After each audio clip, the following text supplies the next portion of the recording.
Moikka! Tervetuloa Kajaaniin tutustumaan Kainuun ammattiopiston luonnonvara-alan kampukseen. Meillä Seppälässä voit suorittaa maatalousalan perustutkinnon ja suuntautua joko maaseutuyrittäjäksi tai eläintenhoitajaksi. Maaseutuyrittäjän opinnot sisältävät koneiden käyttöä ja huoltoa, peltotöitä ja erilaisia maatilan työtehtäviä. Valinnaisina opintoina voi opiskella esimerkiksi maarakennuskoneiden käyttöä, koneiden korjaamista, metsien hyödyntämistä tai tuotantoeläinten hoitoa. Maaseutuyrittäjä voi työllistyä tilatyöntekijänä, urakoitsijana, lomittajana tai jatkaa opintoja vaikka agrologiksi. Eläintenhoitajaopinnot koostuvat muun muassa tuotantoeläinten sekä seura- ja harrasteeläinten hoidosta. Opintojen aikana opetellaan myös ajamaan traktorilla. Valinnaisena voi opiskella esimerkiksi rekikoiran tai harrastekoiran hoitamista, hevosen ajamista ja ratsastamista tai vaikkapa lampaiden hoitamista. Seppälä opetusmaatilalla on keskiössä hevosten, koirien ja lehmien hoito.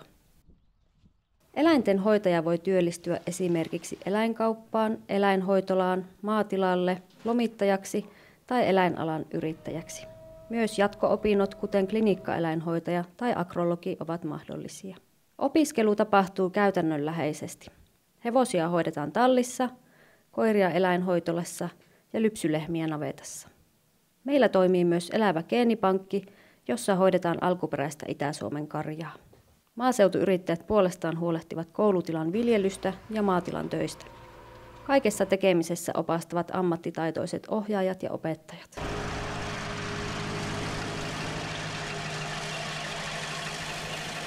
Työelämäjaksoilla työskennellään alan yrityksissä ja opitaan aitoja työelämän käytäntöjä. Opintoihin voi hakeutua suoraan peruskoulusta tai toisen asteen tutkinnon jälkeen.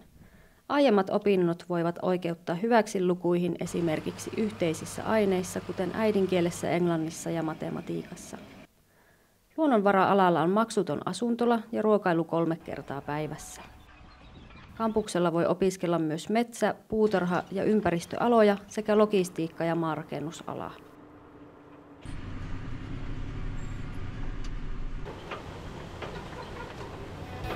Tervetuloa opiskelemaan Seppälään!